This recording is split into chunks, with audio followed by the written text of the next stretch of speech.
This man made $800,000 a year. He's same age as me. In his 30s, he made $800,000 a year.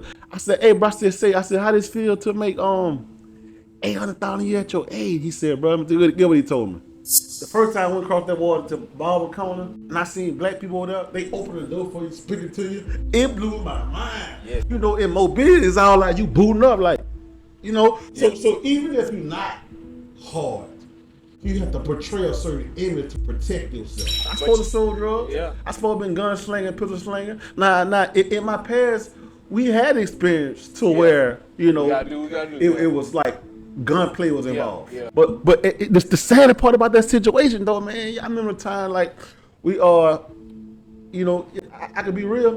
When you so used to giving game and being out for people, it's hard to let people know you hurting. It's hard to let people know you going through something. You understand what I'm saying? I asked my people one day, I said, brother, let me ask you something. He like, what? I said, man, what you do you find out why I gave up on God? You know what he told me? He said, boy, that hurt me. He said, you the only example I got. You understand what I'm saying? So when you going through something, who you come to? Who you come to? Bro, I remember a time in my life I got into with this dude, bro, for no reason. This dude came in with a knife and tried to attack me. I literally tried to take this guy's life. Every inch of my being wanted to take his life. Yo, that's why this called the Selah Podcast.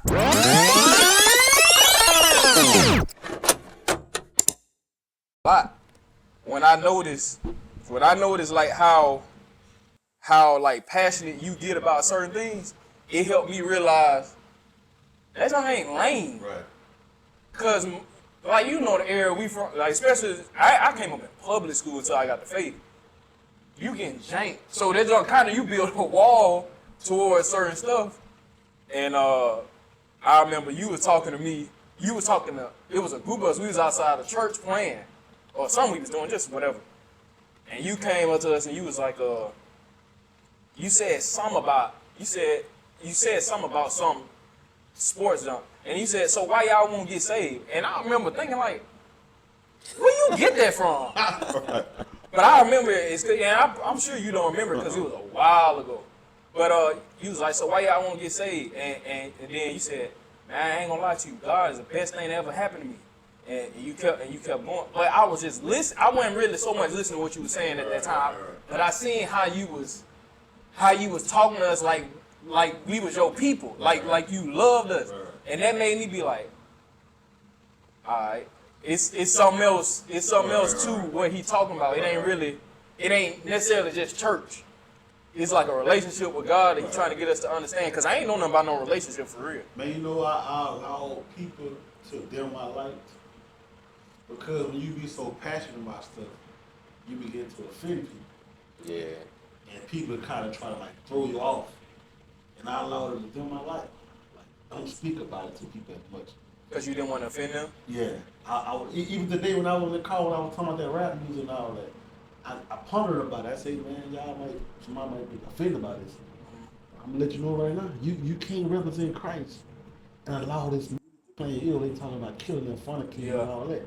They don't align. I said, when I see you can't tell me about Christ. Cause what you hear in your ears don't align with the words say. It can't come out of you because it ain't in you. Yeah, you can't manifest one thing, but honor something else. Mm-hmm. So a lot of times you allow people don't let nobody dim your light. I allow that jump, bro. But you gotta say that though, because they probably don't know right now if they, just getting saved. They probably don't know how much that what they put, because before they got saved, it didn't matter. They was putting that stuff in they body and in their spirit, but it really they wasn't really trying to represent God, so it didn't matter that much. Mm-hmm. Now, like you saying, it's contradicting. You can't be representing God and putting that stuff, feeding that stuff to your spirit. Yeah. It's contradicting. It's not gonna work. Yeah. So you gotta say it, even though you might be you don't want to be offensive, but somebody gotta say it. I've been offending people for so long, even when you don't try. No matter how you try to soften the blow, I'm like that too, bro. It's like when you tell the truth, it hurt. It hurt for me to hear. It's like ouch to me. Like I told people, don't sugarcoat me. I don't want you to pacify something to me. Yeah. I want you to tell me how it is. Let me be out here. This and that. Because if I love you, I'm going to take it. I'm going to take it. Same. You got to know I love you enough that if you tell me the truth, I'm going to still love you after it's over. But that's the aspect of love though. People don't understand. People think love means approve, Right, yeah. I tolerate everything you do. Right. Like they really don't know what love means. That's why like that's some of the reason why I appreciate church. Cause church supposed to, especially like when we was on the Pastor Griggs, that man used to teach, bro. Yeah. That's what I got from. Like just and not trying to mimic, but it just flowed out of me because of what God used on the poor. But like church teach you certain things that you would have never thought about, or just even church people. Right. They teach you, man, love ain't necessarily just like somebody make you feel good. Right. Matter of fact, real love don't care if you feel good or not, because he know what he actually telling you or what she actually telling you. It benefits you in the long run. So that's like something I appreciate about church. Right. Cause people in the world, they feel like, man, nah, I don't want to tell them because I love them. Nah, that ain't how it work. But yeah, man, we got Derrick. He probably didn't know we started. Oh, no, I didn't know we started. Yeah, man, we got Derrick with us, man. Derrick is one of the guys for me that, especially in like some of my high school and coming through college years, definitely helped me to see, like, it gave me a real life perspective of the world. I'll say that, because a lot of stuff that I was going through life was very like immature minded, Right. or like pacified. Right. But when you would say certain stuff, it wasn't like you was trying to make me see it like you saw it, Right. but you was just planting it there for me to like get it and look at it and be like, oh, nah, I ain't never. For example, I'm gonna give you one instance. I don't know if you remember this. Oh, man. You said, Pull the clothes, man. I don't want to cry on camera, man. hey, we might, hey, we might cry. But you said, we was talking about. I was telling you some of my plans.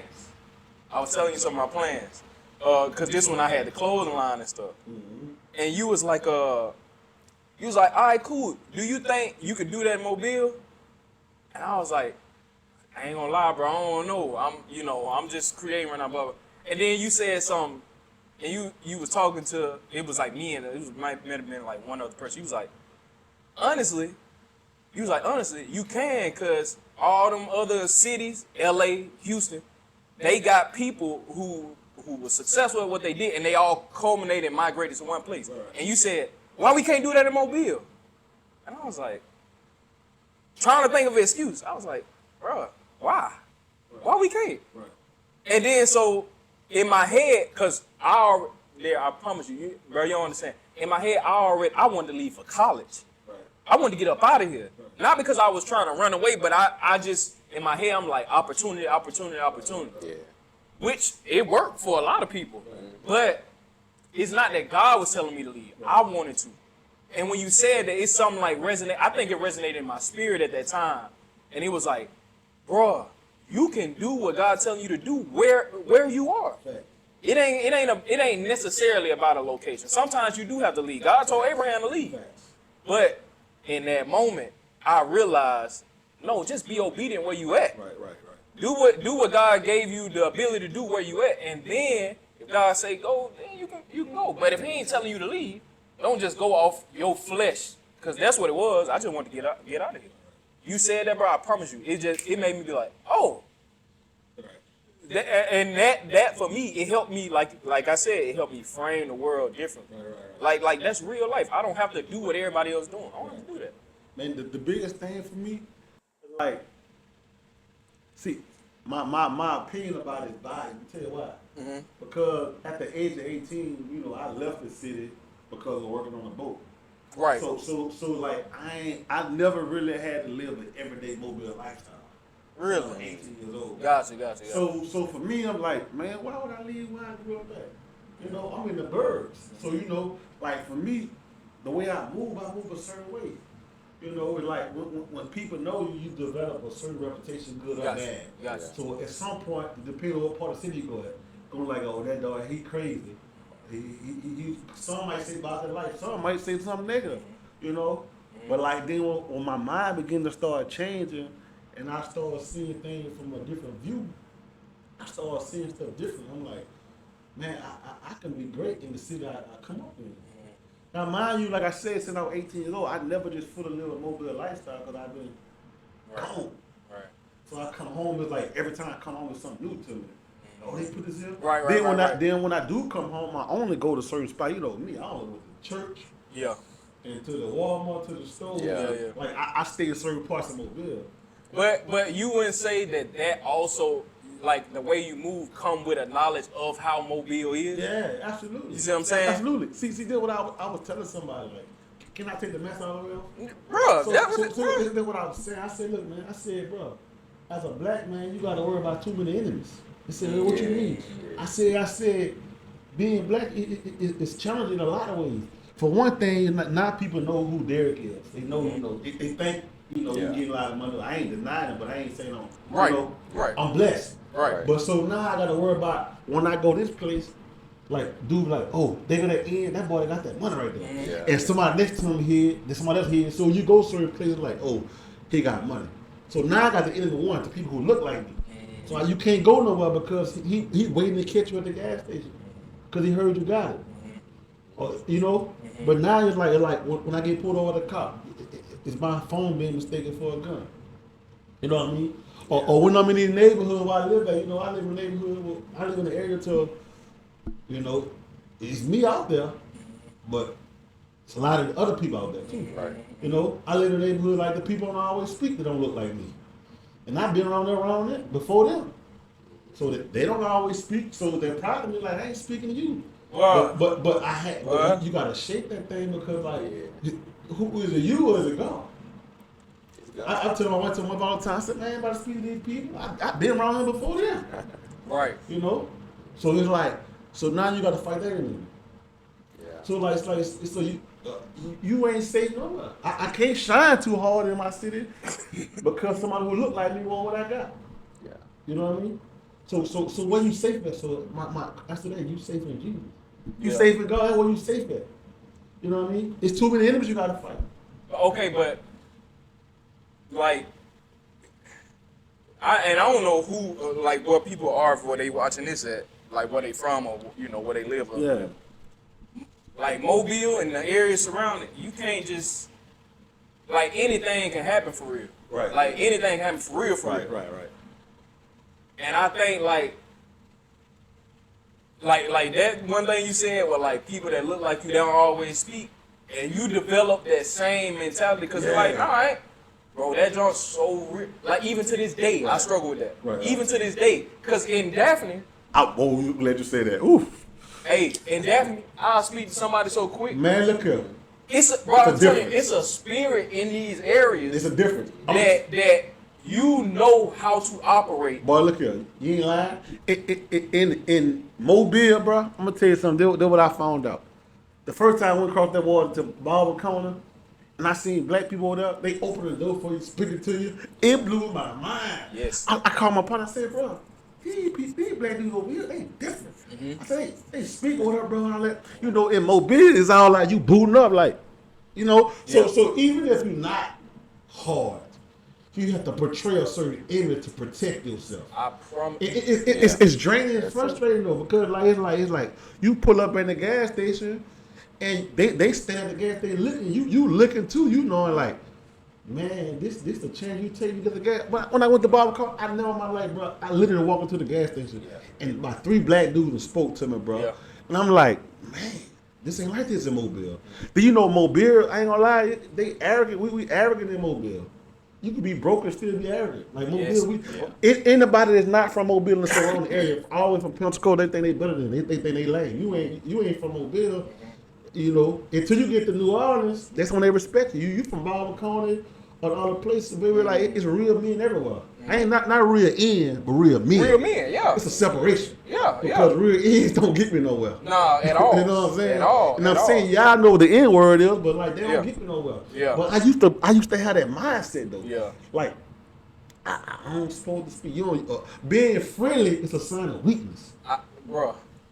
Man, it's crazy, man. It's a sign that we to be friendly. And then I hear people like, I don't like people. I said, well, that's the greatest thing God gave us to love people. So I'm like, I said, man, I love people, bro. You know, like, it used to not be not being friendly. Now, like, look here. I don't mind it, because that's what God wants. I ain't no dummy. I know being too friendly is dangerous. But you got to know, have a discerning spirit to know which one, what the line you draw. Yeah, we're going to let him get into his story. But I ain't going to lie, I want you to elaborate on that, because I don't necessarily disagree, but I just want to challenge you on that. What's that? The being friendly. I don't think that you can be too friendly. I'm not gonna say that I do it. Yeah. I'm not gonna say that I do it because I don't know how to do it. But I feel like when I read the Bible, right. I feel like Jesus was too friendly. Right. And if we supposed to be portraying an image of Jesus, and we supposed to be living like him, and I ain't saying he lived and but I feel like they was more gangster than some of these. I think these people dumb. All right. So that's the spiritual realm, right? Right. So primarily we always supposed to operate in the spiritual realm, right? Right. But when you lived in this carnal mind, this flesh before, you understand what I'm saying? Yep, I get it. People come with tactics and schemes to hustle you. Yeah. You understand what I'm saying? So you don't want nobody to step on. So like I ain't saying it's not okay. It's always to be let the evidence of God show. Right. You understand what I'm saying? Right. But like if I go to the neighborhood and I'm friendly, then now he working on the scheme to try to take advantage of me. So it's almost like you gotta protect yourself in an emotional way, not physical, but an emotional way. So you feel like that's what the Bible said, guard your heart. Yes. I just thought about that scripture. Be sober, be vigilant. And sober, like aware. You need to know what's be going too on. drunk, too emotional, too high. Yeah. Right. Yeah. Right. Drunk off of your. Oh, I'm just gonna be. Yeah, I see what you're saying. Yeah. So you have to have a balance and a line for all that, because people try to take advantage of you. Like I'm one of the people where my heart's so good, bro. Sometimes when I be with myself, I be like, I don't think people love me where I love them back. Bro, I'm really that person. If I'm laying in bed sleeping, you call me in a bind, I'm that person who coming. Yeah. You understand what I'm saying? I'm that person. Like, if you call me, like, it be times, like, somebody call me like, bro, I'm messed up right now. I need some money or something. And I be knowing that person. I'm like, boy, I see her. I said, if bro asking me, it's serious. I don't want my wife to know, because I want my wife to know he all weak. I don't know, like, in the past, was there wrong to not tell her, but I feel like I be trying to protect the individual. Yeah. You understand what I'm saying? So it's like you learning to, like, know the lines and the how you cross your T's and dot your I's sometimes. You understand what I'm saying? Because it may be hurting and vulnerable. They don't want the world to know they going through something, but they trust you. So I be trying to protect people, man. I just feel like sometimes be to a fault. So it's like learning in the midst of. Yeah. While you doing it. Yeah. You don't get it right. Even when you, like I told myself one day, I said, bro, I'd rather miss it trying to do right than missing it, not trying at all. If that makes sense. Yeah. It do. Yeah. Let's go back a little bit though. We was talking about, how the Mobile and the surrounding areas can be, and especially now after you doing well for yourself, now how it is at that point. Right. But like, what was because you left early, 18 years old, that's early. Mm-hmm. What was your motivation to go out on the water? Was it money? Was it your upbringing and you knew you had to get up out of here, or some good wasn't gonna happen? Like what was your motivation? Man, it was a combination of things. I'm gonna tell you something. Like I said, we taking the mask off there, right? Yeah. So I grew up in a family to where on my mama's side, everybody sold dope. You know, I'm witnessing. Even when they thought they were hiding from me, I knew what it was. Like, I'm seeing it, like, going in the room, this and that, you know. I'm witnessing. As a young guy, you seeing people being shot, you know. Yeah. And this coming up in Pritchard. So you witnessing all this stuff. So in my mind, I'm like, I could have took that route to sold drugs, robbing, or killing, whatever. But I'm like, man, even though I'm amongst this, I said, it's something about my mind I'm different, bro. I don't want that for myself. You know what I'm saying? But I'm about to tell you that. But so for me, I knew I wanted something different. But the best thing that happened to my life is when God gave me the opportunity to get on that boat, bro. The people who affected my life the most were people who didn't have my same skin color. You understand what I'm saying? I could name these 3 names. They probably never see me say this. But if this from the bottom of my heart, man, it's three dudes. All 3 of them was white. You know, bro, I never seen a men who like buying white cars, you know, going on trips, showing me the picture on that trip, exposing my mind to that, talking about it, investing. So it's like, man, bro, I promise you, I don't know where I would be if God didn't allow me to go on that boat. The way I think is so different to where like it's hard for me to relate to like average thinking people. Yeah. And it's not tied to money. Nah, it's not. Yeah, it's nothing dealing with money. tied to Environment. So they let you know, bro, you're a product of your environment. You know, but I didn't become the product. Exactly. Yeah. You broke the mold. Yeah, I didn't become. You were supposed to be a product of it. I supposed to sell drugs. Yeah. I supposed to been gun slinging, pistol slinging. In my past, we had experience to where, you know, it was like gunplay was involved. Yeah. You know, but the sad part about that situation though, man, I remember a time like we are, you know, I could be real, Bro. I remember a time to where like we had altercation to like shooter was involved, man, and I'm on the side of the building while the gun. We laughing. I'm laughing about it. It's my young dumb self. I'm laughing with bullets flying like it's cool. They shooting back at us. It's both direction. It's going back and forth, but I'm laughing like it's cool at the time, bro. You understand what I'm saying? Like it's a game. But they always say bullet don't got no name. What if that bullet would have hit a child walking out there? Exactly. We don't think about the consequences. I'm 15. Every situation I've been in as a teenager, bro, we get into it with grown dudes. Like as teenagers, we like it's a grown dude. You 20 some 30 years old. This is what you want to do with us? Oh, we gonna bring in your life. But when God took me from that environment, He changed my mind. He put these people in front of me. But I still, even in the midst of that, I had to be stripped. Though. Yeah. You know what I mean? Because when I first went on the boat, bro, I had dudes like I never in my life been called out my name and didn't do something about it. Ooh, yeah. I had a dude call me. What you mean by being stripped? Yeah, I had a dude call me cuss at me on the boat. It made me so mad, and I told the dude, you know what I told that man? I said, bro, we was on the street, I'll kill you, bro. Cause that's how I felt. I never been disrespected, and didn't do nothing about it. Yeah. And I ended up getting rolled up. The captain wrote me up, said he had a gangster street attitude, this and that and all this. I was more concerned they said my work ethic wasn't bad. I ain't care nothing they said about my attitude. Right, I was concerned like, hey, one thing you can't say, I ain't sorry. Yeah. I'm working. I'm worth something on that work level. But then my mind wasn't renewed. I wasn't saved then though. You know, I'm 18 years old, so I'm still just jumped off the porch. Just a couple weeks ago, I'm still running around the street with my partners. So I but God began to start working on me, man. Like, let me tell you what happened to me though. That's how I know I would tell people. I said, bro, don't beat nobody with the word. Love. The Bible said love draw into this. So I gotta stick with the word. I gotta give you the street part of it too, because that's what I experienced. Yeah. I ain't no gangster though. Yeah. I've been around these killers and head busters, but I ain't no gangster. So I've been exposed to situations. I've been in my own situations, but I ain't proclaimed to be no gangster. I ain't never been no gangster. But I would handle my business if I had to. Yeah.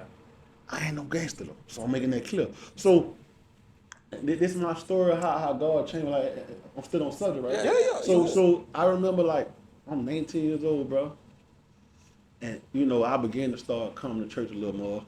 And they were like, my pastor was like, oh, I ain't going to preach to him. I'm just going to love on him. Man, I used to come to first church, man.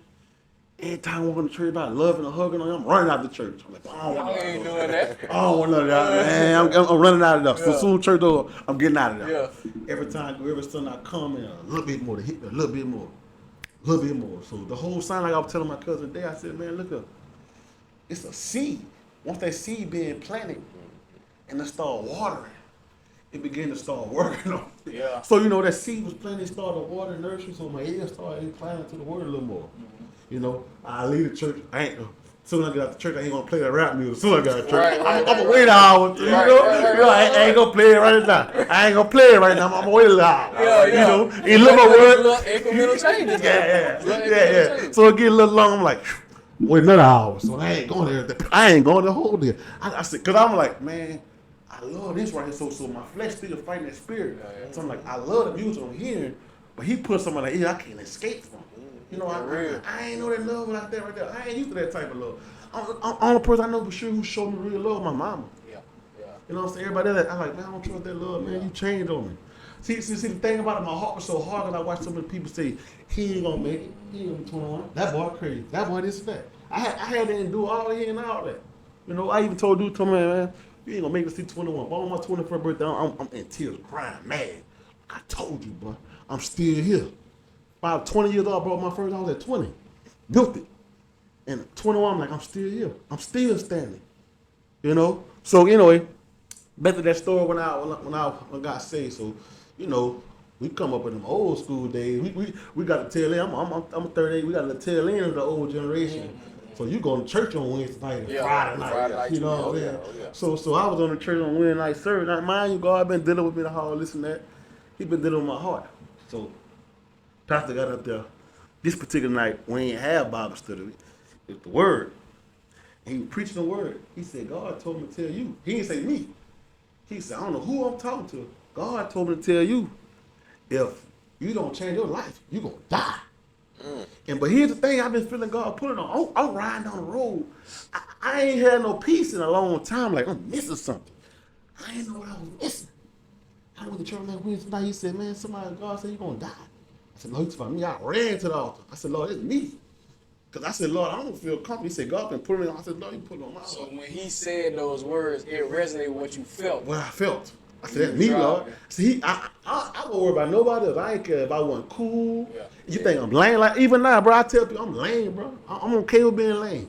If lame gonna give me lay in the bed at my home comfortable with my kids, I'm lame. I don't have to be cool no more, bro. My days of being cool over. You know, I'm just me now.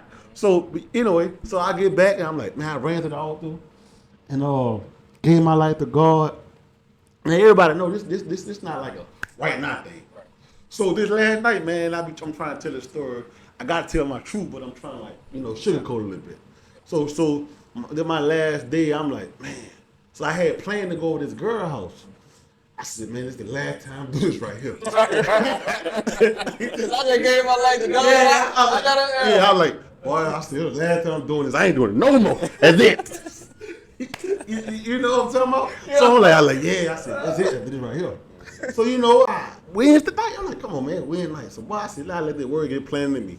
So I went over there on the lady house, and you know how it is. Let me tell you, it's a story behind it. So you over there, and the vibe what it was. The next thing you know, my stepdad and my husband called me like, hey, bro, I don't walk, I need a ride, I'm stranded. And I'm like, God, I'm like, nah, this my last time, man.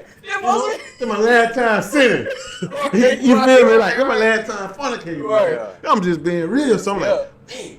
So he called me walking. I said, God, man, I called that boy back. I would have picked him up. So I zoomed over there, picked him up. Man, I shot over there, dropped him back off, and I was calling on a girl. She on the phone, went over there. She like, I fell asleep. I said, God make a way.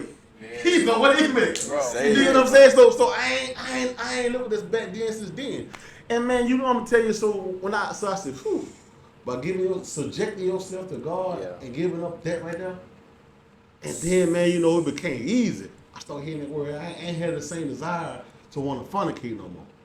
But you had people throw it at you. You playing dumb fire like you don't know what they want. You turn it down.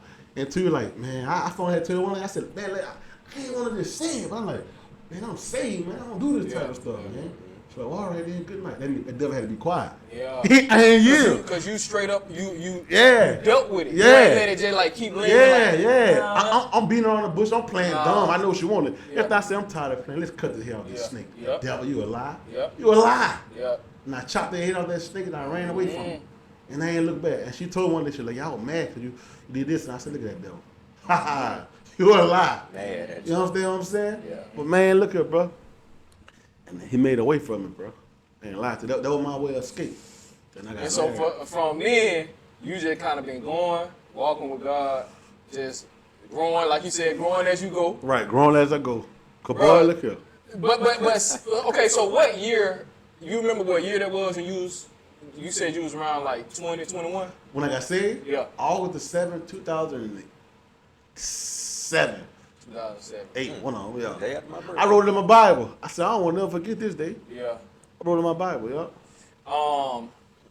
I just We had the knew- night service. I knew being around you though, straight up, because you were still young when we moved, we Right. had moved here. Right, But you was like, again, you was passionate. right. You was passionate about God.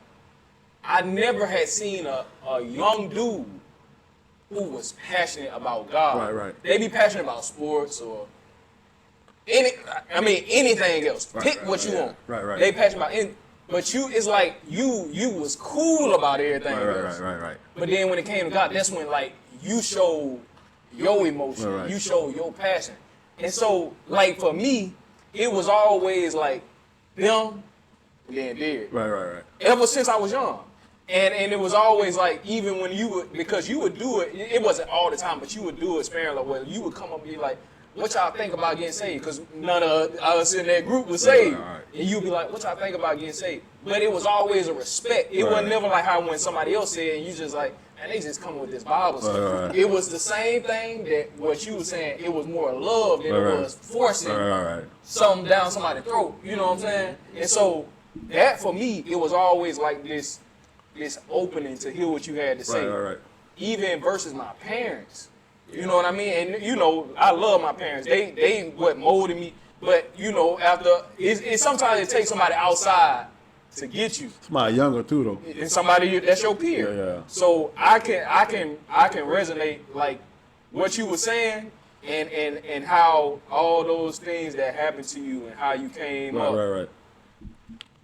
It's like I can see the product of what was given to you, but how it didn't necessarily change you into them. Right.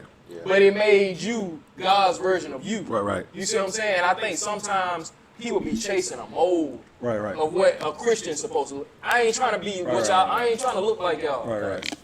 And I think that hinder a lot of people because they trying to look like the other Christians. Right. But I'm supposed to be me, Right. but in the image of God, in the image Right. of Christ. And I Right. think that's a totally different image because God ain't like this. He's not a person. He's so big. So I can like what I like and still be a child of God. You can like what you like. Right. As far as when it comes to your hobbies or whatever your career path, and you can still be in the same image of God that I am. You see what I'm saying? I think some people don't understand that. All right. And so what you was explaining, I can see how you could still be the person who came up in that certain environment, but I don't do that no more. I'm saved. And so I do think it's certain things like we just don't do. Right. No Christian should do. Right. But I think it's certain things, like for me, when I start walking with God for real, God told me stop watching sports because that was my idol. Right. He told me cut off football, cut off basketball, watch it because I could watch it all day. Right. Especially like now, college football time. Yeah. I'm locked in. I'm where I'm going. And then if I miss the game, I'm watching the replay. That's funny you say that. So would you? Because for me, when I realized it was bad for me, with the Alabama football.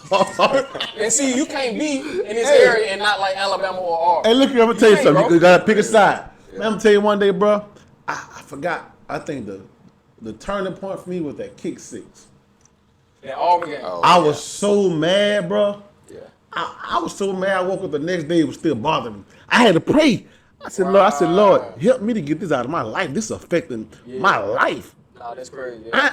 Here's the thing. I ain't never played football for the University of Alabama a day in my life. But it affected But you. it affected my emotion. Yeah. Now everybody know we live in Alabama. You live in Alabama. This all pro football team. Yeah. You know, this everything. But we like Alabama. Right. Yeah. Right. Yeah, no, I ain't go there. Because people in Michigan the same. People in Michigan the same way. They love Michigan. But my little cousin played for Alabama, so my love came from when he went to Alabama. So you know, I ain't watched college football until my little cousin, him and Julio Jones. Not Julio Jones, BJ Scott, when they went to Alabama, that's when I said, well, my family go there. I'm a Bama fan now. So that was 2006. So for me, my venture with 2006 started for Alabama. But anyway, I had to go through that same thing. Like, I watch it, but I don't watch it the same way no more. Exactly. Like, even though I do go to the game, you know, I go to the games and I take people to the game as a ministry for exposure. Like, you know what I'm saying? That's like, fire. you never seen, you never been to the game before? Hey man, no, this is my example. You never been to the game? Hey man, I got these tickets to the game. You want to go? Got 2 tickets. And just to hear people talk about the excitement they had being there, it brings me joy. Like, man, I played a part in that. Yeah. I don't need the glory. Nah, I see what you're saying. But I want to know that I played a part until you experience something that most people will ever experience in life. Because when you go to Brian Deedham Stadium, bro, it ain't church. But boy, look here. It's something about that place. They can be playing the worst team in the world. It don't matter. Yeah. The environment, the vibe, exactly. the volume, like it's just like, bro, you can be way at the top. Right. It don't matter. Exactly. Like, I know exactly what you're talking about. So for me, I had to pray about allowing this to affect me. Like, I'm gonna be real, bro. It made me so mad to I ain't want. You know. Yeah. I ain't want to be like, I don't want to hug right now. I don't want to touch you right now. You know, when that bother you that much, bro, you got to separate from it. If it stop, you don't want to touch your woman. Yeah, that's great. You tripping. Boy, you tripping. Yeah. So I'm like, I had to start praying for that. So like the last 3-4 years, I watched the game, but it ain't the same passion urge. Like you said, on Saturday, boy, I got my lineup picked out. Yep. Don't call my phone because I'm not gonna answer the phone for you. My mama should tell you nice, like, oh, I know it's Saturday, you don't call. People like, oh, you on the phone now? Like, yeah, man, you know. I watched the game and not like I used to. I had to pray for that thing to get that out of me. Yeah. So to that statement you made, bro, I had to separate myself from that too, from that stuff, man, because like I was too committed to it. It was beginning to start affect my emotion. Yeah. But still, I'm still saying Roll Tide though. Oh yeah, for you sure. know. Well, so like you said, you talked about how you use the Alabama game as like a ministry opportunity to minister. He just talked about how right after you guys say you was kind of ministering to them, like not trying to push them to get saved, but straight to it. Yeah, just kind of. I did it in a certain way though. Yeah, a certain way. But like, what would you say is your mission or purpose to like the young men, as far as trying to get them to draw them to Christ? To know it's still fun on this side. I still do everything I want to do. I still love old school cars. Yeah.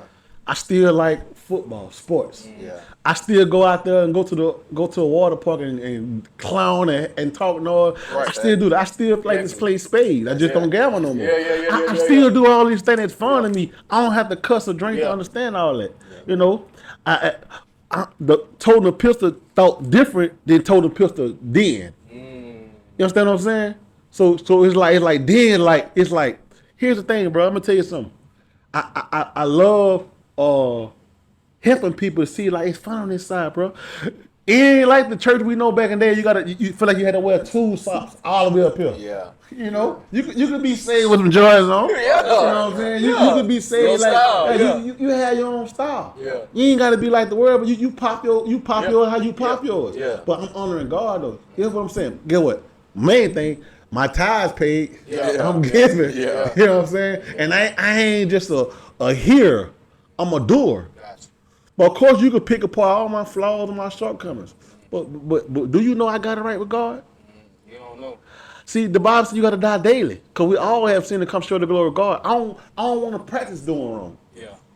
I might come short, so I'm telling people. So my answer to that is like, hey man, it's fun on this side too. You can still have fun. I don't need drugs or alcohol to have fun. Right. I legitimately enjoy life. Yeah. Doing stuff. My boy tell me I act like a retired rich man. I only work Already. Yeah, I only work 6 months out the year. Yeah. So I'm at home. I'm literally, bruh, I absolutely have nothing to do. Yeah. With, like on a regular day. Right. I literally hop on a 4-wheeler or side by side just to go to the gas station to get a drink that I don't drink, just to get out the house. I literally, like, we got a pond in the neighborhood. I would get on the side by side and ride up and down the wall just to see your 4-wheel drive work. You know what I'm saying? So it's like I'm living a rich life in my own way, and it ain't always tied to wealth. It ain't tied to money. It's mental. Yeah. You understand what I'm saying? Yeah. I love waking up and I ain't got to worry about. I ain't ducking nothing. You gotta live like that. I ain't got no beef that I'm ducking. Yeah. I love waking up to knowing like I could drive my kids to school in the morning. Remember, it ain't tied to money. Your wealth is everything. Your wealth and your peace, like I was just telling you earlier, like, man, look up. I don't want to cut my properties. I'm gonna call a man. This your business. You cut grass for a living, or yeah. you detail this for a living. Like, hey, give me my piece. My cousin John told me that. You know, when I would get home, I was trying to save every dime. Like, but look here, but it's taking away from my time. So I'm like, hey man, look, this what you do. All right, I want you to do that. I'm paying for my peace of mind. I'm paying that you gonna get it right. I ain't got to worry about it. You know what I mean? So when I get this call, hey, get this text, oh, weather coming, this like, I see the money. I don't even think about it. Bam, see the money. I don't ask no question. Bam, see the money is gone. It's out of my pocket. Cause guess what? I know if you got it, it's taken care of. Yep, it's taken care of. So the tie back to what I'm saying is, it's like all this stuff I'm explaining to you. This is stuff I'm enduring and receiving on this side of being saved. You understand what I'm saying? Yeah. So on this side, I enjoy the peace of mind. I literally enjoy it, bro. It's making people happy in a way that's pleasing to God. Yeah. You know what I'm saying? Yeah, no, that's real. And it's needed too, because like he spoke about it, how sometimes even you might, listen to what you got to say over your parents, and it's not a disrespect thing. It might just register different. Fact. You know what I'm saying? Because some people ain't going to listen to the pastor. Our pastor taught us this back at church. Everybody ain't coming in the building. Right. So we need people like you. Say, go out the four walls. Exactly. We need people like you that look like us, dress like us, talk like us, came from what a lot of us came from, but can say, hey, bro, I have a blast. Not just like, I have a blast. This man said he ride four-wheeler to the gas station. I want four-wheeler so bad, man, I feel like I live a rich man lifestyle. Yeah. Like, I literally, like, do the stuff I want to do. Like, I love being able to just do the most random stuff. Like I tell somebody, I said, I love the fact to be able to just, like, I ain't bragging on myself. I love being able to just say, if I want to go on a vacation next week, we got somebody to watch the kids, I can do it spur of the moment. Yeah. My only thing is, like, is the kids going or the kids not going? Yeah. I have the option to go. I love them. Guess what? Because I'm a tithe payer. Not only do I pay tithes, I'm a good steward. That's Cause you gotta tie all this stuff together. It's not one thing. It's not, bro. Okay, can you like your understanding or what you learned about that, especially in your experience in your life? Cause I know people who pay their tithes. Right. It's not the same, bro. Yeah. And it's not like they broke out here. All right. And I pay my tithes. You know what I'm saying? But I know like that is not the only thing that just secure. Oh, you gonna have it. You gotta be a good steward. Yeah. You gotta be a good steward in how you process. You know how me you all had to talk. I call them like, man, how you doing? I'm come checking on your mind. You know, I call y'all with that. Yeah. This is my wellness check. So for me, like, people are always try to put me in the box. I'm tell you why I say that. Because they tie everything to my life, to my income. But I tell people, I said, at every level of income I was at, I still stayed with a structure. When I first started on the boat, I was 18 years old. I was making $116 a day. But at that moment, that I made that $116 a day look like $1,000 a day because I stayed structured. I knew if my bill cost $1,000 a month, then I ain't gonna spend $1,500. I say that wrong. So if I make X amount of dollars a month, I knew my outgoing was just as important as my incoming. Yeah. So I strategized that. Like, I don't spend money that I don't have. Meaning, if I know my bills cost this much money a month, I ain't gonna blow all my money in hopes that my next check comes. But guess what? Right. You don't know when the transmission gonna go out. Uncalled for. Yeah, you don't know when the air conditioner gonna break. Man. So I tell somebody this what I live by. I live for today. I'm enjoy it, but I prepare for tomorrow. Let that sink. I live for today, but I prepare for tomorrow. When I live for today, I'm gonna do all the things I want to do. I don't longer let money control me no more. Here it is. I used to have money just sit in the bank. All I want to see the digital currency. That's what they call it. Digital currency. The money that's there, not even there. So I like look at it. It look good. Like, oh, boy, yeah, the C to zero there. So that digital currency. Real, yeah. So when I start breaking from digital currency, I say, look here, I can store it. But I'm so controlled by it, I don't even have no freedom. Here it is. I want these shoes. I don't want to buy because I don't want to see 19,999. I want to see 20. As an example. Yeah. So when I start looking at this digital currency, that money is not even there. You just see it on your phone. This money being utilized. So now, I changed my strategy. I'm like, hey, look here. So now I say I live for the day, prepare for tomorrow. So I'm gonna enjoy it today. I'm gonna eat what I want to eat. I don't have to eat McDonald's. The way I live my life is I allow my life to be fortunate. If I want to eat steak every day, the whole time at home I can eat steak. Don't mean I'm gonna do it. Right. I'm just giving an example. It's just I got the ability. To have no ability. So therefore, I'm not gonna pigeonhole myself and penny pinch when I don't have to, because I plan for tomorrow. I'm living today, plan for tomorrow. So if I'm making $10,000, I ain't spending $8,000 a month. Yeah. The next month I might have to, because I want to plan a nice vacation. But best to believe, if I spent $4,000, the other $6,000 was put up. You understand what I'm saying? So I'm strategizing both, you know. But it's so with that being said, to bring back to the tithes, it's a principle I operate on. You know, I tithe in my giving, I save, I invest.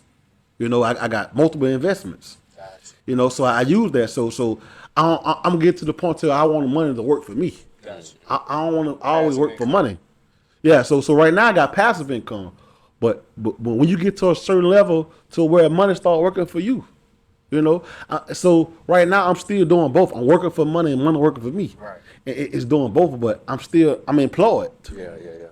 Ain't nothing wrong with being employed, but for me, I don't want to be employed forever. Yeah. But for those who okay with that, it's no knock on them. Nah.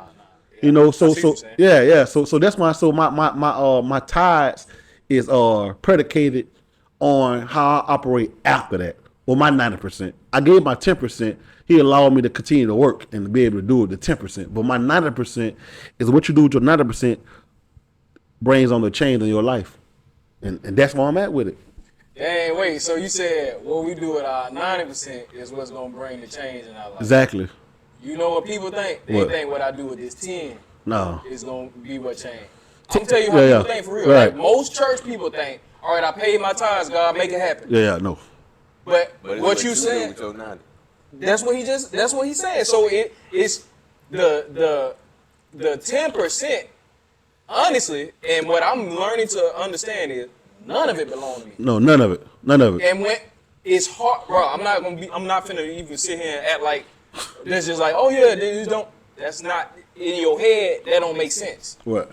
That none of this belongs to me. Because guess who God ain't coming down working. Right. God ain't cutting no yards down. Right. And so in your head, the enemy always keep playing that image. You sweat, you this, you that. You gotta pay the bills. God ain't give, you know what I'm saying? But the reality is, what if I didn't have the strength though? Right.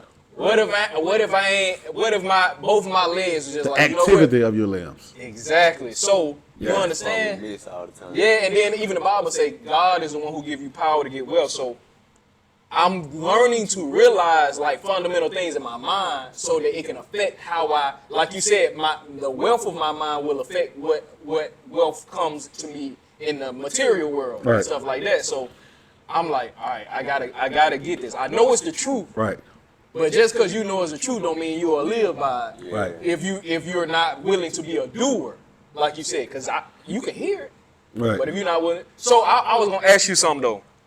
When it comes to the wealth and how you came up, like you said, you getting on that boat was one of the most pivotal points Best of your pivot I life. ever had. Yes. So when you started getting to that wealth, what changed? Because you said like you used to be like real tight with your money, you saving everything. What changed for you to be more so like, man, I ain't gonna lie, this money that was controlling me, I gotta change how I'm doing this because was it your family? Or Two people for me, and one of them being my mother-in-law. She's always say, "Man, God bless you, money. You better live your life. You better do something with it." Nah, she had a little voice. You better do something with that life. Yeah, God, give you like, yeah, you better do this and that. And then my cousin John, him and I, we worked through so sick. I'm gonna tell you something, and people don't realize this. Poverty mindset is a lot deeper than what people think. And Talk about it. I'm gonna have to use a reference. So you know, I used to Please. listen to rap. The Louisiana music is my favorite music. I ain't listen to nothing but Louisiana music, baby. So you was on Lil Wayne. The whole setup. But here's someone give you a reference. So Juvenile had this song where he said, "Acting like who never had." You understand what I'm saying? Yeah. So there's two forms of poverty that people misconstrue. Is we only look at the person who get money and blow it.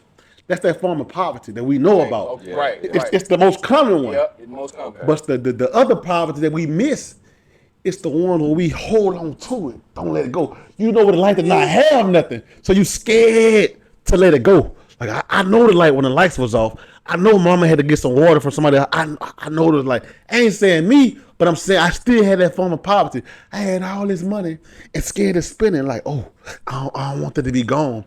I know what it's like to be laid off. I know what it's like. So that's the poverty we miss. We all can identify the poverty like you get money blowing. Everybody know the saying. You ain't never had it before you gonna blow it. But what about those who got this power and control your mind till you ain't even free? Now picture this. I'm gonna give you something. I got partners, like my first time seeing working millionaires when I was on a boat.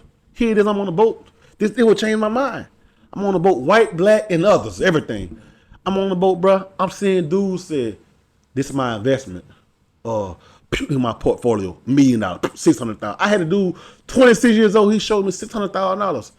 So I'm like, this inspired me. So, my mind get the run. I'm like, man, you can still pay your tithes and still have this type of money. Yeah. So it changed my life. Man, the best thing happened to me, bro, when I got on the boat because I started being exposed to everybody. From every race, every group, every speaking language, different speaking language. I've been to so many countries, experienced so much stuff till it's hard for me to be boxed in. You understand what I'm saying? So then here's my next point. So I got a partner out of New Orleans. Me and him were talking. Same age. And he went to A&M for the same instrument. He's a mate, what they call him, somebody who drives the boat, steer the boat. Anyway, so I was talking to him one day. I said, bro, man, how I feel to be your age. You know what money this man make a day? And I can say he ain't gonna know who it is. This man make $800,000 a year. He's same age as me. In his 30s, he make $800,000 a year. I said, hey, bro. I said, I ain't trying to like talk down on what I make. I'm at the lower end of the six figures. I said, bro, how do it feel? I said, bro, I ain't down. I said, I know how I feel to make what I make. And I live in Alabama, or you live in Alabama, Louisiana, Mississippi.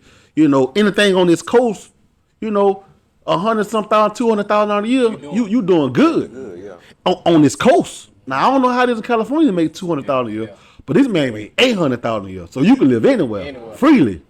I said, hey, bro, I said, how does it feel to make $800,000 a year at your age? He said, bro, get what he told me. It don't feel real, bro. It scared me. I don't spend it because I know what it's like to be poor. And I said, he said, bro, I be feeling like, but they pay me for real? I'm scared I'm gonna lose it. They're gonna take it from me. I said, bro, I said the same thing. I'm at this six figures. You at the high end of six figures. You almost to $1 million. In the same thought process.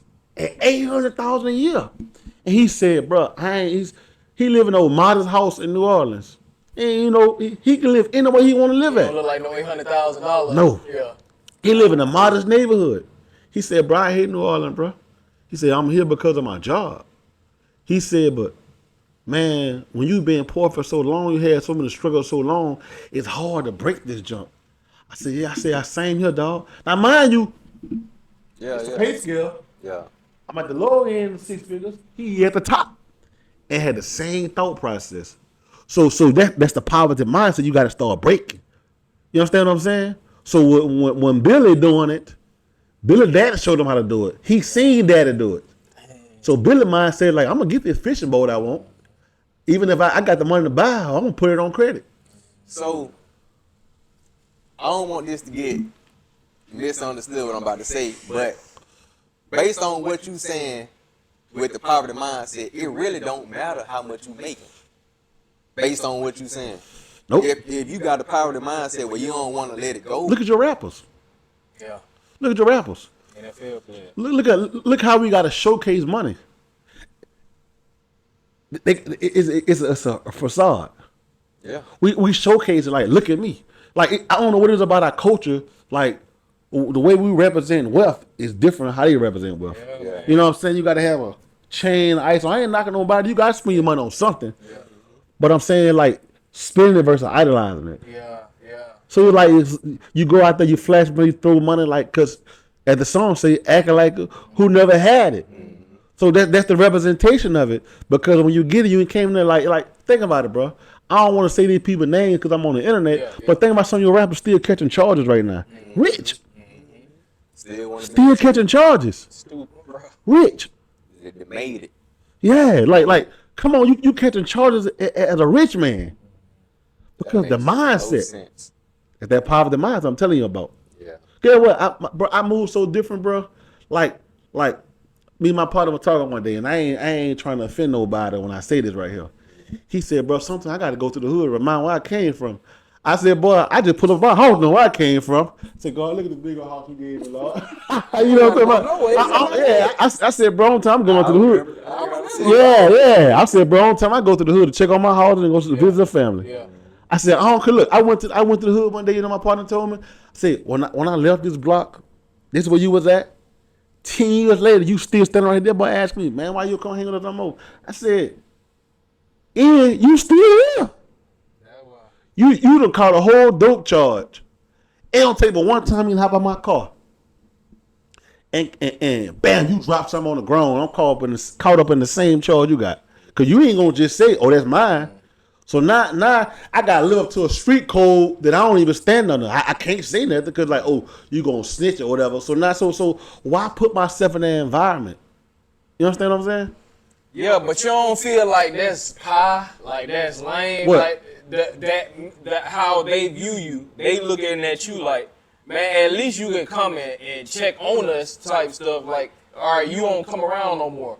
But for them, they like, man, if you are so different, come show us what different look like. I hang with who I hang with. I minister who God give me. Yeah.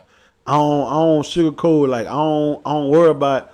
I don't worry about what you think no more. Gotcha. I don't have no point to prove no more. And that's what I'm trying to get to because I feel like some people value people's opinion too much. Hey, look, I'm so strong-minded on certain things to like. I don't feel like I don't hear that noise you talking. Yeah. And that's wisdom too, because you know you got not to be, but you know you got stuff to lose. Right. Man. Bro, it don't take but one time, bro. I've been through a situation in my life, bro. It changed me in a way, it affected me so bad, dog. I'd never experienced it in my life. To like working through it, and it took this year. It's the first time I ever been able to like start being free from it. Cause you know, you like when you change your life, bro. You want to live the life so perfect, and you have a slip up that throw you off track so bad, bro. It hurt you so bad to where like you question your own integrity, your own character, bro. See, it does something to you. And it took my partner who been through the same situation with me to help me to overcome it in that same situation. We talked through. I said, bro, you know, you inspire me because it's hard for me. You know, in my own mind, I want to be perfect in everything I do. I know I can't be perfect. Yeah. But I be trying to strive for it. You understand what I'm saying? Me too, You know, like I don't like you can lie on me, but y'all want to tell the truth on me with the truth. You can tell the truth on me with a lie. If that makes sense what I'm saying. You can lie and say Derrick did this and that's your truth. Yeah. But I don't want you to tell the truth on me with your truth. That is true. I don't know if that makes sense. No, what I I'm get saying. exactly what you're saying. Cause like people make a lie truth. So I ain't worried about the lie, but the truth I'm worrying about when you tell it. But man, like I said, man, this situation broke me. Like only a few people know. When I say it shook me, it made me change everything about myself. You understand what I'm saying? I ain't gonna lie, you ain't gotta talk about it. But can you like allude to it a little bit for people that may just like it kind of help you? And if you don't want to, you ain't got to. I hit around it, you know, because it's like personal, but it did something to me to like I feel like it changed, altered my life in a way to where like people who you knew was incarcerated behind certain situations. You understand what I'm saying? And it shook me so bad to where like I went through a season somebody never experienced before. I couldn't tell nobody about it. Couldn't be real with the people close to me. Cause like here it is, you grew up with a certain code that's not real. Like, come on, man, a code that ain't real. That you had to go like live by a certain code. Like you gotta stay tight-lipped. Yeah. Man, that's a lie.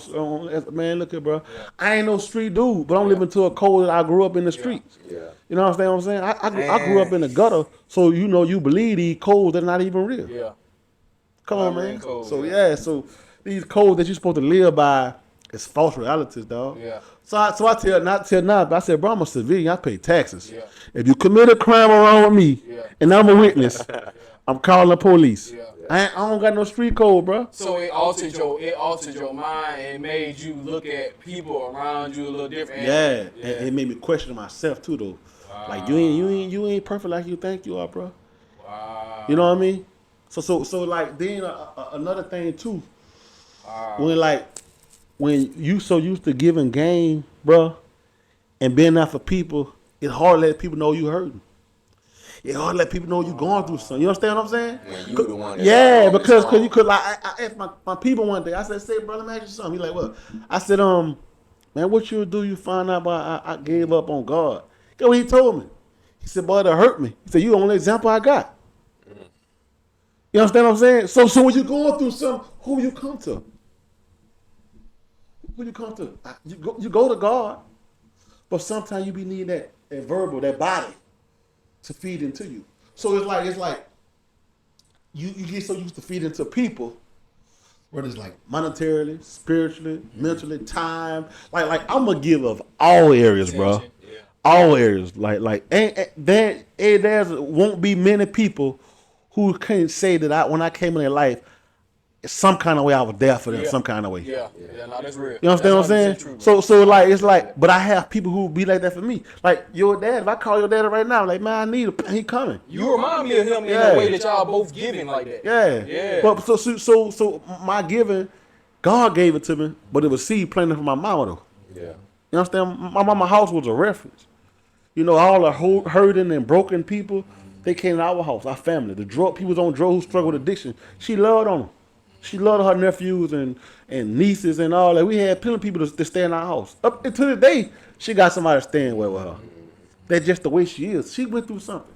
Man, look, I watched, let me tell you something, bro. I watched my mama when she was selling drugs and my family was selling drugs. I remember being able to get anything I want. Whatever Jordan coming out. Yeah. Me and my cousin, we standing in that line at the mall 12 o'clock at night. We thought we were cool. Like, nigga, we got this money. So on both sides of my family, we grew up with that pride. It's in our family hard. We got pride hard in our family. Yeah. On both sides. Yeah. Like, we better than you. Mm-hmm. That's how they grew up. Cause like, that's how we treat. Like, don't hang with them. Mm-hmm. You know what I'm saying? Mm-hmm. So when she stopped selling drugs, there's a shift that happened so bad, like drastic. So she went from being this person who like was there for everybody and like opening the door for everybody to now she need that same grace that she gave everybody else. You understand what I'm saying? So that for me, that where it came from. So that seed from me being such a giving person was through my mama. Mm-hmm. She planted that seed, and God allowed me to take it and grow it and nurture it. Mm-hmm. Now I'm learning how to like manage it, cause I let people take advantage of my heart, and I don't know how to like to deal with it. I buy every sad story. Here's the thing, I'm gonna tell you something, bro. I never in my life, since 18 years old, I never went a month in my life, bro, that nobody never asked me for something. I don't know what it's like to live and not being asked to do something, especially financially. I don't know. I never experienced that. And I told somebody, I said this is what it feel like to have money. It's like when you have money, bro, it's like people pulling on you so much.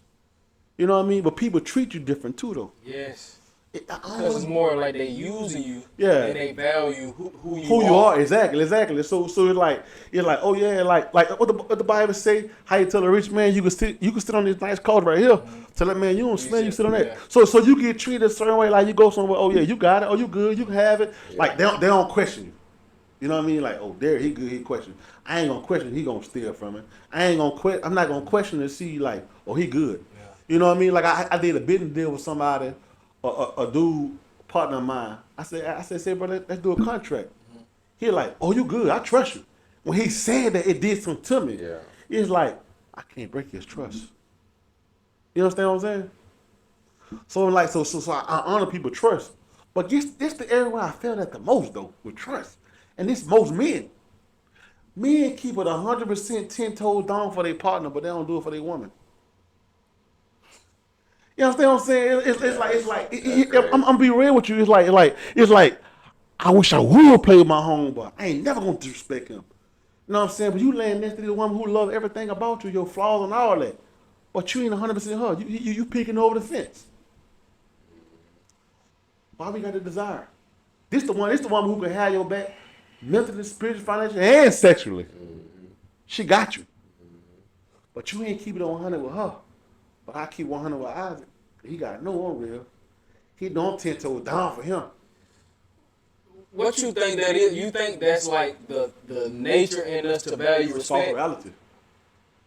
I'll tell you why it's a false reality.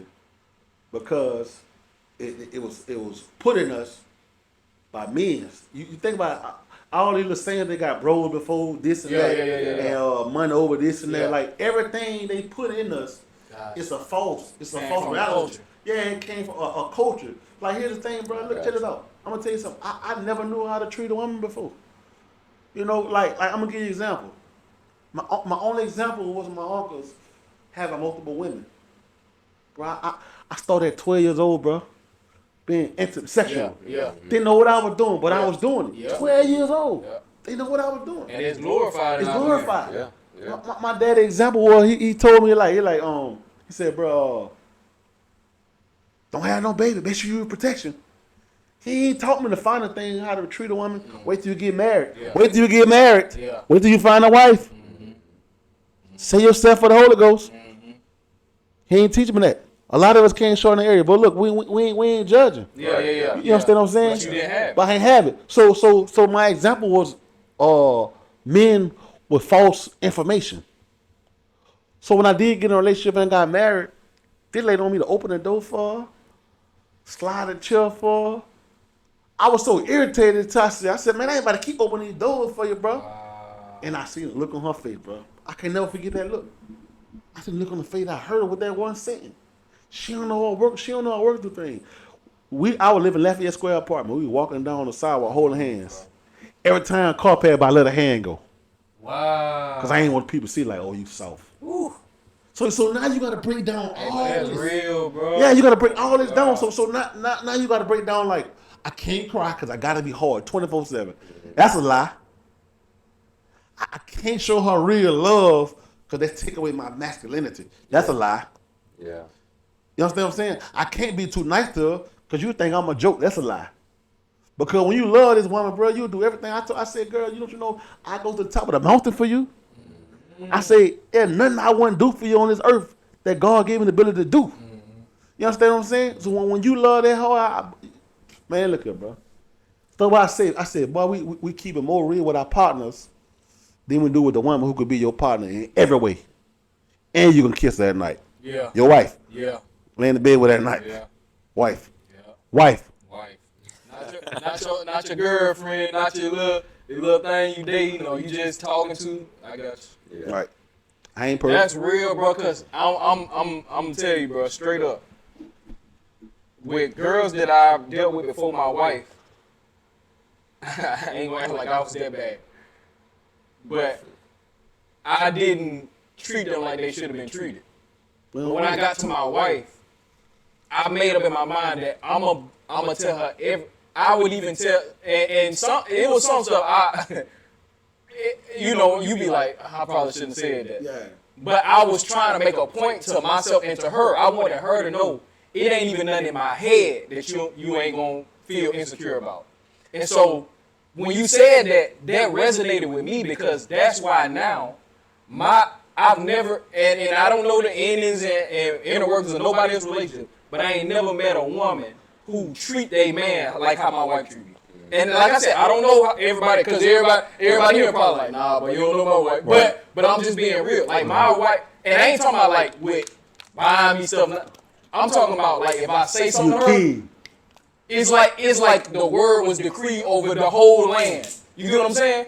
Like if I ask her something, it ain't never been it's not a lie. Oh, you can see it. It ain't never. And so I'm like, so when I changed the way that I seen her and the way that I treat her and the way that I value her, then it made her change toward me. So when you said that just made me be like, that's what And at the time when I was doing it, I didn't know what I was doing. But God was leading me to be that way with her versus everybody else. And that's why we married now. But when you said that, that made me be like, that's what I treat it. Because the Bible don't even give you the example of how you should love somebody with you and your partner. He said, just like Jesus loved the church. Right. You see what I'm saying? Yeah. So it's a husband-wife relationship that show real love. Right. So when you said that, that just made me like, it just sent an explosion in my head, bro. Real talk. Right. That's something that, and like we said in our culture, that it's like, nah, I'm gonna be more real with him than I be with her. And then the relationship between, and they try to make it seem like this is why I'm more real with him than her. Yeah. No, but if you was real with her first, if you was treating her right first, it wouldn't be what the little situation I got going on. Right. Yeah. And what I noticed about a lot of women, bro, that I seen, a lot of women be ready to be submissive. They don't like, most don't like the word submissive. Yeah. But watch their actions. They be ready for a man to come in and just like guide them. I heard a woman say this right here one time, like it messed my head up. I was like, she said, how can we follow if you don't give us no direction? How can you lead us and we don't know the direction you're going? That's true. Man, when she said that thing, it stuck with me. I started pinpointing everything in my life. I'm like, Lord, what I need to do? Yeah. You understand what I'm saying? Yeah. I said, wow. But I watched. I seen people be like, she just want a good man to show her the direction. But guess what? I don't believe like how our certain people, like a lot of people don't know the difference between a woman being submissive. They think it's one way. You got to be submissive to your wife. You got to honor her too. Hold on. Explain that though. Yeah. I'm telling you what I mean. Like, so if she got a feeling, respect her. Like, don't think just on the man. That's the way it is. Don't value her. Yeah. So make sure you ain't silencing her. So being submissive to her, in my mind, is like hearing her out. Understand she valuable. I'm gonna give you a situation, bro. Let's see what just happened to me. Like, we do rental properties, right? Yeah. So I had this property. The lady called me. She was like, "Oh, y'all moving out?" I said, "Okay, it's cool. I need you to sign this paper." And I was just gonna sign it. It didn't dawn on me. So wife called and said, she was like, we ain't gonna just sign this paper. We gotta see what's going on. In my mind, I'm like, hey, she leaving, it is what it is.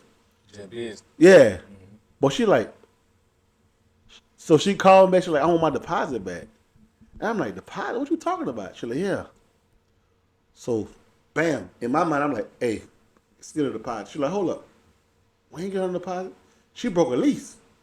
Mm-hmm. You understand what I'm saying? Mm-hmm. So in my mind, I would have lost. I would have played myself and gave her money she didn't even deserve. Right, because you just moved. Mind you, I was at work. I got home, bro. The house was messed up. So I would have get her deposit back. Then I got to spend money with the fourth of her deposit on fix. You understand what I'm saying? Yeah. So it's like your woman who sent my God really is a help me. Right. Like, but don't sleep on her. Submit to her too. People look at it like, I ain't submitting to my body. Look at her. This woman gonna hold you up, hold you accountable. Like, I'm going through something. There's one word that woman used that helped me out. It's all right, husband. It's gonna be okay. But for some reason, that little simpler thing is like just, you know what I'm saying? Like, boy, I'm ready to go beat this giant. Yeah. I'm ready to go face this world I gotta face. Yeah. I'm built up now. Yeah. I want to ask you though. You was talking about like you had to learn how to treat your wife and facts. Just the way you grew up. Some of the things you learned that wasn't good. Some of the things you didn't get taught. Some of the things you seen. Like having kids now. How you was brought up, how you was raised, how does that affect how you raise your kids? Like, how much do you want to shield them? How much do you want them to kind of experience so they'll know, so they won't be like lost when they get in the world? How you balance that out? You want to shield them a lot though, naturally so. Mm-hmm. Cause you want them to feel you had to feel. Mm-hmm. You understand what I'm saying? Mm-hmm. Like my kid, it's so funny. My kids don't think I grew up in the hood. They think I'm like, they don't know that. So my boys think I'm cool, but my daughters think I'm so lame. Oh, yeah, daughters? Yeah, they think I'm lame. So, I thought you were gonna say the boys. No. So like, daddy. So it's so funny because I don't talk like them. Like, Daddy, when you grew up in the hood, you do this. Because they vernacular and all that is totally different from mine. Yeah. So you know, it's like they speak with more intellect. Yeah. You know, even though I do too, but you know, I still got a little slang to it. So it's like, Daddy, when you go to the hood, did you guys do this? Did you do that? It's like it's funny. So yeah, of course, initially you want to here's the thing, bro. In our generation, y'all a little bit behind our generation, but for all of us who grew up in that generation, when we were younger, you weren't allowed to ask no questions or say nothing back. Right. This is what Daddy said or Mama said. Shut up. Don't talk. Yeah. You know, you like if you had an opinion, it don't matter. Yeah. So now you spend your time like, man, I'm gonna give you a voice. Be respectful, Right. but I'm gonna give you a voice. Right. If they call it soft parenting, I say it's different because now we grew up and we know how we learn how to communicate properly. Like, let my son know I gotta accept that you crying, and I think it's for no reason. I gotta accept that you crying because your feelings hurt, and I'm like, not saying what you crying for. Yeah. You understand what I'm saying? Yeah. So like I had to learn that. My wife told she said, boy, you talk to me rough. She like, I ain't them boys on a boat. You know, you grew up, you come up in the hood, it's always, boy, what? It's always a rough talk. Yeah. I went from the hood to the boat. So you on a boat. I ain't never been to jail before. But people been in jail say it's a slight similarity. So, you know, you on a boat with a bunch of dudes. You can fight anytime, you can get stabbed anytime, it can happen. You confined to a certain space. Yeah. So you know we talk rough. Yeah. You from the country. You been out there. You experiencing. It be hot. Yeah, exactly. You ready to go home? Yeah. You ready to go home? You ain't seen your mom in the 28 days. Right. Your family at home sick. Your partner just got killed. Or your dog died. Your wife wrecked your favorite car. It's so much happening out there. So like your emotions go up and down, up and down. So it's always rah. So you used to use rah. Yeah. So you get home, you gotta go softer. You know what I mean? Yes. Like you gotta transition to that softer side. Yeah. So I had a hard time transition. So it's like it was like, man, what? Yeah. You got the same mentality. Yeah. So she's like, hey, you talking to us too rough. You ain't at work. This ain't that boat, people. You know what I mean? Then soon you get on your partners again, like, what up, boy? What up? You know what I'm saying? Man, what up, man? You this and that. You back to that same rough talking again. So you have to like always adapt and evolve. It's a constant battle, like having to adapt to your environment. Like no, we you know, even we podcast, we kicking it for real. This barbershop talk. But I'm in a business setting. It's not, you know what I'm saying? I ain't faking it. Nah. It's just like you know, you shift your environment. You in the church, you shift your environment to that's conducive to the environment. We speaking words of endearment right now. You know what I mean? Yeah. So even when people use the N word, they trying to separate it. It's words of endearment. I don't want to use the N word period out of my mouth, but it's words of endearment. Right. You know what I mean? Yeah. So now we use the word of endearment. What I'm saying? What up, dude? What up, my boy? Man, you lame. And you know, we being silly, but that's the way we communicate. But we communicate in our own effective way, but that's the way we show love to each other. You got to understand the culture. You understand what I'm saying? Yeah. It's a different, now when I mean by culture, people automatically think culture is a black thing. Right. Culture is the environment thing. Right. Yeah. You understand what I'm saying? Gotcha. Like example, Mobile, we got our own culture. We got Mardi Gras. You know, just like Louisiana, we got crawfish. We got seafood. So in our culture, we're a seafood culture. So you come up there, you don't understand how we eat down here because it's a culture. Right. It ain't tied to race. It's tied to culture. Yeah. So you gotta know the separate difference between culture and race. You understand what I'm saying? So for my kids, they don't understand the culture I was in.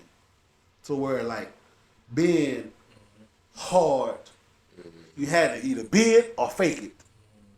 They get to be themselves. They get to sit up in their suburban household and everybody got iPhones, internet throughout the whole house, flat screen on the whole house. Play the game. You know what I'm saying? Yeah. What car you want to ride in the day, son? You know what I mean? Go to private school. Yeah.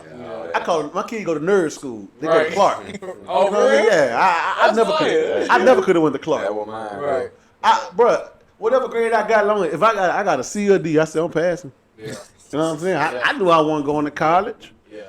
I wasn't this enough to play sports. Yeah. Man, one year I got suspended 7 times in 1 year. I had a black principal though. So, he ain't kicked me out of school. Yeah. I got school. I was thinking, I'm like, but why you still up? Had a black principal. Yeah. He put that board of education on what he called it. The The board of education what he called it. He put that board on you. But that's what it is though. Like to sum it all up, man, I had to give a backstory. But yeah, you definitely want your kids to experience life differently. You know what I mean? Going on vacation. Now everything to me tied on like freedom mentally, spiritually, financially. Because it's people who rich who still poor in their mind, not even happy. That's why rich folks committing suicide. Yeah. Cause it ain't tied to wealth. I'm gonna tell you one thing too though. It's hard having money sometimes.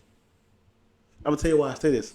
Cause sometimes your heart ache for so many people, you tend to want to give it all away, or you buy everybody's sad story. I buy stories all the time. It costs me. You understand what I'm saying? So it's pressure having money because this money not yours. But the question is God telling you to do this or do it on your own? So you got to teach your kids how to separate what's real and what's fake. Yeah, I was gonna ask you that, and we can kind of like because we've been going for it. Honestly, I know if we don't watch it, but we'll be going and going and going. But I did want to ask you this: when it comes to your kids, and you see the culture around the kids now, well, like not kids is the ones making decisions for their parents in a lot of households. Like, Mom, I don't want to do this, and you knowing what's best for them. Or at least in the behavior aspect, spiritually and stuff like that. You may not know what career field they're going to go into or whatever, but you know what's best for them. How do you, while adapting to, learning a new communication, learning like, hey, I can't just do that, because when you came up, it was different. Right. How do you adapt to them while not allowing them to change your parenting of them? Like, they ain't parenting you. How do you adapt to it? Because it's a lot of people out here who they kids is running them, and they like, man, I just don't know what to do with little Johnny. I don't know what to do with. Right. So how do you like control it while still being adaptable to what's going on? You gotta allow them to be themselves, but govern what they do. Let me give you an example. My son got their hair like that right there. I hate it. You want them to have a low? I want to have a low haircut, but I'm allowed them to be themselves to involve who they want to be. And my younger son, he got too many of my traits. Like he rough, he tough. Yeah. I don't want to be that rough. I want to be tough, but it's a little too much for me. And like I had to watch it and govern it. Okay. My oldest son, Jordan, he don't focus on trying to be cool so much. Jaden want to be cool. He want to get him a chain. He want glasses, all that. So it's like you allow them to be creative, but you got to govern it. You understand what I'm saying? So you got to control. Don't go outside. Yeah, you got to control where they get their information from. You understand what I'm saying? Yeah, so with Jaden, he like the football player, Jamar Chase, and what his name is? Jefferson. Yeah, Jefferson. He loved them too. And they got the ice on. You know what I'm saying? He was like, man, I'm with that drip. So for me, it's like I try to like adapt to it, but I try to govern it. If that makes sense what I'm saying. Yeah, so you gotta you gotta let them be who they are, but govern at the same time. You know what I mean? Yeah. You're like, all right, you can, but you should, but it's like I'm gonna let the rope go a little bit. Yeah, but you still I'm gonna hold on to it. I ain't gonna let you because this world real out here. That escaped this world that I could have got caught up in. Yeah. I literally could have been caught up in every single thing. God is a way maker. He's a way maker. He's a way maker. I don't know how I survive, how I escape it. I'm sitting here just like listening to what you're saying. I'm like, bro, why you? Like, why are you the one who able to have this testimony where you? I never could fit in though. Even though I was in there, I never could fit in. Yeah. I'm gonna tell you what I use this saying, and I don't mean no shade about it. I'll tell people, I say I don't fit in nowhere. This is how I feel. I ain't in the right. I feel like I don't fit in with the street dudes. Yeah. Don't fit in with the nerds. Don't fit in with the lawyers. Don't fit in with the church people. I don't fit in with the cool people. I like, boy, where I'm at. My hallelujah don't song everybody. I don't song sanctified when I say hallelujah, glory. I still got a little twang to me. You know what I'm saying? Yeah. I can't speak the same language. What's popping five? I don't know all that. Yeah. I can't hang. I don't fit in with the killers. I don't fit in with the lawyers. Yeah. You know what I'm saying? You feel what I'm saying? Yeah. So like it's like when you start seeing you in the world on your own, you begin to find your place. Like where I rest at. And I say I rest in Jesus. But I'm flawed though. I deal with stuff in secret. Yeah.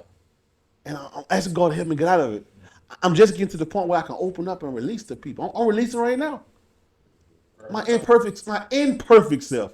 I'm perfectly imperfect. Yeah. And I'm releasing. Yeah. Man, it's so much stuff to me, bro. I can just like release. To be a blessing to somebody. We just doing we doing little sample sizes right now. Yeah. You understand what I'm saying? Yeah. Cause I don't know what direction I was gonna go. I didn't know that. And look at me now, man. I'm straight. Yeah. Nah, for real. Stop, bro. Man, I'm gonna tell you something before we end this, bro. Let me tell you something, bro. Look, so this week, it's embarrassing. But look, I had a whole ear infection as a grown man. I had a ear infection. Oh, man. So like, you know what I'm saying? You think a kid ear infection. Yeah. So, bro, I felt this thing, that pain shooting down my head, all down my body. You already know what the devil gonna tell you. You always think it's the worst. Yeah. It's a tumor Having or stroke or something. So you're going through the worst situation. So I'm like, Lord, help me, Lord. So as a man, you know, you trying to fight through this thing and pull through, just hoping it gonna go away. It didn't. I said, man, so last Sunday, I said, man, at the church, I said, we're gonna go to I'm going to the thing. They looked at me and she said, baby, you get this wax called an infection in your ear. You understand what I'm saying? So as I'm working through that, so it kept me down. So I ain't had no strength. I've been laying around the house a lot and all that. But then in the midst of me laying down, I'm waking up 4 o'clock in the morning. I had to start praying because my mind started clouding with all these different thoughts. With everything that seemed to be going on. You understand what I'm saying? The irritation, you start thinking about stuff don't even not even relevant. You get irritated about stuff that don't even matter. Yeah. And you gotta find your escape. Everybody's escape is different. I use certain things to escape. Going to the Alabama game was an escape for me. Going trail riding escape for me. Going to the gym. So I ain't been to the gym one time. Till yesterday I went back for the first time because I ain't been feeling my best. Man, as I start, working out, I start feeling myself being released. I start thinking the Lord. I'm like, I gotta do this now. I start thinking clear. I'm like, see, we look at it like you gotta pray. But God used circumstance, situations, people, and environment to pull on you. So I was in that gym, I began to start release all the stuff I was going through and working, I pumping it out, begin to release. And I started thinking clear. All right, God, what I need to do? He gave me the strength. I got to do bam. It's time to execute. You can't stay in that route. You got to get out that thing. Yeah. You know what I mean? Because you allow that devil to get in your mind. That's why people commit suicide. Depression, anxiety, Yeah, all you that stuff. get out. Yeah. Don't suffer in silence. The devil a lie. Yeah. You can't suffer in silence. I've been through that, bro. I don't want nobody to know I'm hurting because I'm like, I don't even want to tell you hurt me because that made me feel weak. Yeah. You can't hurt Derrick. I'm hard. Yeah. Bro, I got tired of being hard. Fake hard. I got tired of that junk. I'm tired of being fake hard. I'm soft. Yeah, you hurt me. Yeah. You let me down. Yeah. I ain't want to tell you let me down. You disappointed me when I called you. Yeah. I text you. I thought you were gonna say you ain't even say nothing back. Yeah. I'm hurt. It's okay to say I ain't. Bro, I was so bad when I was like, instead of telling people early, boy, you sure you irritated me. You ain't irritated, you hurt me. I ain't want to tell you that. Cause I ain't want to think you can control my emotion. Yeah. Man, I'm tired of that junk, man. Yeah. I'm tired of being hard 24/7. That's a lie, man. I ain't that hard. Yeah. I'm soft. Yeah. You ain't built up. I ain't that hard. I ain't no steel, bro. Yeah. I'm a vessel. Yeah. Use me, Lord. Yeah. Use me. I was coming down today. I began to start being emotional. I said, Lord, please forgive me for all these stumbling blocks to stop me from serving your purpose. I said, I allow sheep bites to allow me to stumble. I said, forgive me, Lord. I said, Lord, help me to get over this stuff. Stop me from being used by you. It's people telling me. I be running from God calling. He calling me. Thank you, Jesus. He calling me to minister to people. Yes, bro. But when you feel you're unworthy because of stuff you go through, Yeah. you allow the enemy to silence you. I can't let him silence me. I know who I am. Yeah. You understand me? I know who I am, but I allow people to silence me. He always doing this. He doing that. I can't take down. Yeah. I can't take down. I got to stand on who I am. You might don't have to like me, but you got to love me. Yeah. You want to make it in. Yeah. I allow these people to silence my praise. I got quiet because the people getting offended by my truth, by God's truth. I allow my guard to let down. I expose myself. I allow the enemy to creep into my life in different ways I never before. I was so guarded. Stuff I used to want to let get in my ear, I allowed to get in my ear. I won't let nobody cuss in my ear because I ain't want my ear to be saturated with it. You can't put nothing in my ear with cussing in it. It's beginning to get saturated. When you allow this stuff to come in, you wonder why you don't have that same desire no more. Like, Lord, why? I don't read that book as much as I used to. Why I skip a day? I ain't skip a day I ate. But I ain't read my word today. Why? What you allowed to get in your ear when you was exposed? Who you allowed to creep in? Who you allowed? Who put this stumbling block before you? The Lord been telling you, I'm trying to bring you back. I'm trying to get that fire back in you. You allow yourself to say you ain't worthy. Look at the people who God used. They turn their back on them. Man, look up, man. I'm telling you, man. I was coming on the road like, Lord, help me, Lord. I got these stumbling blocks on my way. I'm tired of allowing these stumbling blocks to stop me ministering to people. I'm working through it, bro. You know, that's where I'm at with it. It's hard for me because I'm like, I've been doing this journey a long time, bro. Yeah. You know, my whole 20s and 30s, bro, I've been in Christ. I be realizing, I be hearing my partners be talking like, "Boy, I remember this and that." I'm like, "Boy, I ain't never did that." I had to realize, you been in Christ. You don't know about this. I missed all that. I don't know what the 20 look like to be outside. I ain't never been outside. What I did from 12 to 19, they ain't need no real stuff. I ain't experienced nothing for real 19 from 12 to 19 years old. When I jumped off the porch, I ain't seen nothing for real. 20s and 30s, I've been covered in His blood. Even in my shortcomings, still covered in His blood. Somebody was praying for me. Somebody praying for my soul. I'm praying my own soul. Help me, Lord. I don't know what I would have been exposed to if I was outside. I've been inside. That's where I'm at with it, man. I'm thankful, bro. That's real, bro. I don't know, bro. I think too many people. It's like you got. I think you right what you said, bro. You don't fit in nowhere because you either got people who are the Christians who put the mask on, or you got the people who in the street who still got a mask on, but no, man, I know God called me, but I gotta do this because I'm too hard. I gotta stay hard so nobody don't. You see what I'm saying? But taking that mask off, it puts you in the middle where you are adaptable. Yeah. That's why, and bro, you know, I was reading the Bible and God was showing me something, bro. He showed me that the world tell you your environment make you, right? If you show me the people you hang around, I can show you who you are. Right. Jesus never hung around church people. Yeah. So how was he still able to maintain being the Son of God? It was who was in him. Who he hung out with, when everybody would go to sleep, he'd go to the mountain to pray. When everybody was going to do what they had to do, he was going to, he'll go step away, and they like, man, what Jesus said? We got to find him, because we got to eat. Right. They looking to him for everything. But when you are that person who, man, I miss it here, I miss it there, but I'm still going to do what God tell me to do, and I'm not going to allow you and what your opinion of me is to control me walking with God and doing what he told me to do. Because it's so easy for somebody to see you mess up. It's so easy, and then so now they like, oh no, he don't need to be preaching. He don't need to be teaching. He don't need to be leading these young men. He ain't that good of a man himself. Even now as you record, you speak your truth to myself. I remember he did this. Exactly. They trying to hold you. You ain't to that yesterday. Right. You know, I'm gonna tell you something too. It's two things for me. Like one of my just Lord help me, Lord. One thing you said before when you were bringing the word one day at church, and it stood to me, and I took it and ran with it. He said, I was going through something then. Mm-hmm. You were like, Lord said, God showed me a man who began to start, who losing stuff, stuff going on in his mind, his family. Mm-hmm. You might not remember this. He said he's going through stuff in his family, his mind, and all that, and he's congested. He's trying to deal with you. If you don't watch, you're gonna lose it. Mm. And the most I was like, I said, Lord, is that me, Lord?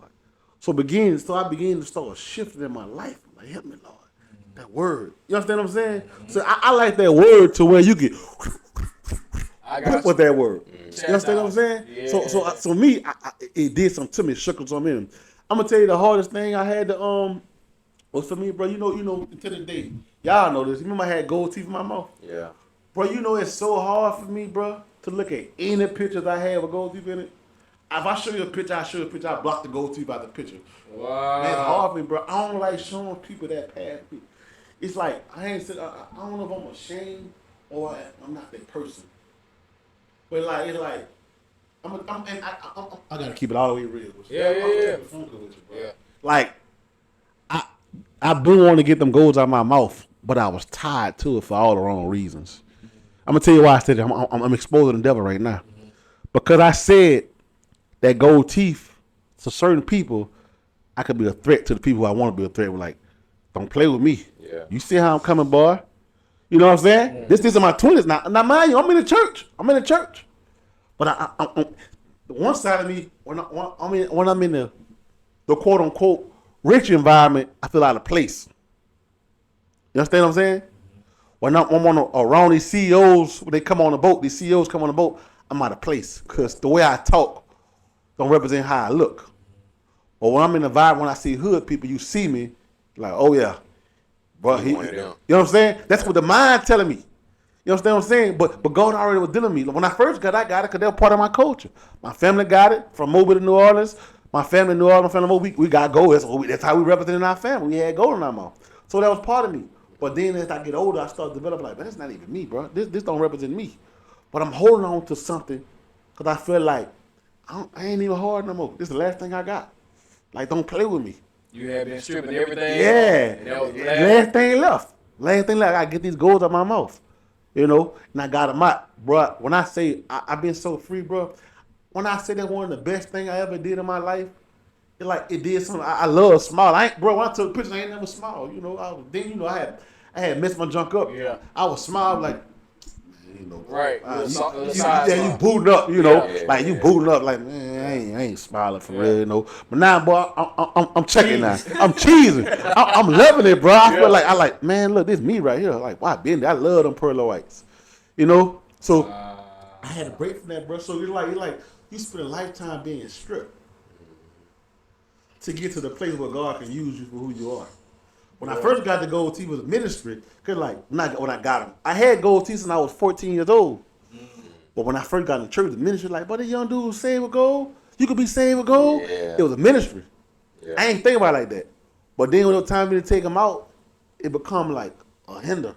I wanted them out so bad, but I worried about it, like, don't play with me, bro. Like, I want you to know, I don't want to have to bring it to you. I want you to think I bring it. Even though I would, at the time I bring it in your life, at that time, because I'm still working through this thing. You know, here's the thing though. Like, I still knew I had some more stripping to do because I still had a little lie in me. Like, I'm a walk in love, but. Yeah. You know what I'm saying? I love God. Man, this line though. Yeah, but. Yeah. So I'm like, I still had to be stripped. Like, all right, now you know. If this what you want, is kill or be killed. Yeah. So this is my 20s now, you know. I've been in church a 5 years now. But I'm still ain't all the way there yet. Like, I'm there spiritually. I really live for God, but I know I love God and receive the Holy Ghost, but I'm still being stripped of this hood environment. I told him, I said, bro, when you being told how to be this tough for this many years, this just don't go away. It don't, bro. You gotta rip it away. I said, because in my mind, when you made me mad, in my mind, I'm being real. I remember a time in my life I got into it with this dude, bro, for no reason. This dude came in with a knife and tried to attack me. I literally tried to take this guy's life. Every inch of my being wanted to take his life. My sister there, she witnessed this. She watched this guy try to kill me. And I tried everything to tell you, like, he would not leave. I try to take it from the earth.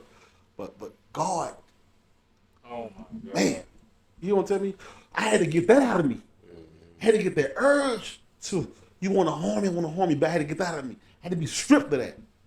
Now I'm like, I'm passive. Like, all the time, I'm going to get aggressive because I got to protect myself. It ain't no rock quick. Yeah. It's like, man, I don't want no problem. You more defensive than offensive. Yeah, I'm like, what legacy would I leave behind? If I act this way, what would they remember me by? How will my children remember me? They remember me a daddy who protected the family, but know how to deal with the situation, or a rah-rah daddy who don't know how to represent his family. You understand what I'm saying? Yeah. 100%. That's where I'm at with it, man. You know. I don't even know how to. Yeah. Bruh, I ain't gonna lie. This, you know, I don't even want to say that because I don't want nobody to feel no type of way. But this was awesome, bro. Yeah. And I think it did a lot for me. more than the people that's gonna be watching it, bro. Cause the whole point we doing this podcast, bro, is because we know people like you. Not necessarily that been through what you've been through, but that are passionate about living for God or passionate about their lifestyle. It's even some people we want to talk to that ain't saved that need to come on here so that we can confront some of them strongholds in their mind on camera. Right. You see what I'm saying? But it's people like you that don't nobody know. Right. It's people like you that don't. It's not many people that have heard about somebody else going through what they went through. Right. And we just want to be able to give people like you a voice to be able to help other people. Right. Because sometimes out here we have this box of ministry. Like it's supposed to, I got to do this, God want me. Sometimes, bro, it's just somebody heard what you said and that changed their life forever. Like that was the spark that I needed for me to see that God loved me or God cared for me, and it had to come from you. Right. I'm gonna tell you this dream I had, and then I'll let you close out. You got something to say. I had a dream, bro, and I don't even know if we said this on camera. Me and Isaac was in a car, and we was driving, bro. I had this dream. I told him about it. It's partially why. It's most of the reason why we doing it. I had a dream, bro. We was in the car. We was driving, and we was just laughing, hanging out. We chilling. We grew up with each other. We stopped. We got out. We went to Checkers. We wanted to get us something to eat. So the dream was like, I'm like, what's going on? We got something to eat. We got our food from Checkers. I don't know why it was Checkers. We came back to the car. We was on the interstate, and I looked back, and then when I tell you, you could not see the end of all the cars that was behind us. It was so many cars. And it was like 5 or 6 lanes. But all the lanes converged into our one lane. So nobody could go past us because we got out the car to go get something to eat. Right. When I woke up, I did not understand it. For a whole year, I didn't understand it. And it was one day, I don't even remember what triggered it. But God spoke to me and he said, y'all holding all them people up. Whew. Jesus. He said, y'all holding all them people up. He said, if y'all don't do what I told y'all to do, or if it wasn't like I knew that it was this, but he was just like, if y'all don't obey, Right. then all them people is not going to make it to their destiny. Ooh, Lord help me. You talking about this? He said, all them people not going to make it to their destiny. And so I had started seeking God, and then God began to show me flashes of, do this. And so I'm like, all right, bet. I don't know if he'll be on board, because he didn't see what I saw. And so I asked him about it. I ain't even have to tell him, like, hey, bro, I ain't gonna lie to you. I ain't telling him none of that. He was like, let's do it. Right. I didn't know. God dealing with him too. Right. You see what I'm saying? So stuff like that, I just want people to understand, like, although live your life, enjoy yourself. But it's an urgency if you in Christ, bro. Yeah. We don't necessarily have the time to be chilling to enjoy it because we still fighting. It's spiritual warfare. The devil wants you to feel like everything cool, you got it going on. Yeah, so you can decompress. Right. But it's people depending on you. Right. They don't even know they're depending on you. Them people didn't know us that I saw. I ain't see no face. I just saw cars. Right. So I just want to encourage you, bruh. You have to do what you feel led to do. Do that jump, bro. Don't forget, even if we be, man, there, blah, blah, blah. He don't need to be, bro, you can't worry about it. You can't worry about if your mama saying something, if whoever it is, because at the end of the day, bro, you got to look God in his face. You see what I'm saying? Come on, absolutely. Bro, that keep me sober. Like, bro, my wife ain't going to go with me and be like, I ain't going to lie, God, my husband, it ain't going to happen like that. It's just me and him. Right. And I don't want to be held accountable for nobody who didn't get to their destiny because of me. Right. So I just want to encourage you, bro, just do that jump, bro, because you inspire young men like us. Yeah. And he didn't see my notes when he asked you about why you passionate about the young men. And when he said, I was like, bro, it's obvious. Right. It wasn't something I was just thinking. It's obvious, bro. You help young men. So I just wanted to say that. You want to say something to? Nah, Jay, we appreciate you, bro. Right. I know this helped somebody. Had to. If nobody helped me, but I got a part. I want to do a part 2 because I want to tell my experience about the time I was being shot at and how God kept me. It happened more than one time, but this particular time. And I also want to address the daddy issues, man. I got a lot to say. That's a pain that I didn't know I had. So, man, you have it back. I want to be able to address that situation, bro. I ain't realized how many men. I ain't gonna put a color on this thing. I'm tired of putting color on stuff. How many men who face issues with the absence of a male role model? You don't ever notice this stuff until you get older. When you're young, you living your life, you acting out. It's affecting you then, but you don't know why. So man, y'all have me back. I want to talk about the 2 things. That daddy thing, bro. It's real, but I'm gonna break it down for you. And I had to work through forgiveness in many ways. So, man, I love to come back. Bro, it's over. You locked in. We gonna get your mama too. Ooh. Oh yeah. Bro, people gotta hear that. right. Because they don't know. But I don't know. Like stuff she went through for it's specific stories and stuff that she can't tell, different stuff. Like people need to hear, bro. She went through that? Ain't no way. Right. Cause then it get them hope. Bro, I can do it. You would never thought she sold drugs. Cause you would never thought. Somebody I see every week. My mama sold drugs. Intercessor of the whole church. Sold drugs and told pistols. And she was the one of those people everybody hated. Because she was always with the smoke. I can't imagine. She the one everybody hated. I can't see it now. Her now. I can't. I ain't gonna lie to you. I forgot what you look like with your goals because you. Right. Because you got your new teeth. I'm free. I love it, bro. I love it. Bro, see, there's so much I want to talk about, bro, because I even want to talk about how you feel about how objects or different things can hold a persona of you, like your hair. Like, I know people who got dreads. Yeah. They were like, God told me to cut my dreads. Somebody be like, bro, that wasn't God. But they don't know how them dreads held a certain persona. Pride or whatever it may be. Or trying to hide from the world or whatever it is. So we gonna have to have you back. All right. For sure. Yeah, for sure. Yeah, but we appreciate all y'all who tuned in. I think this one gonna go. I ain't gonna lie. This is crazy, bro. Bro, no, you could have. Okay. All right, y'all. We out. All right, y'all.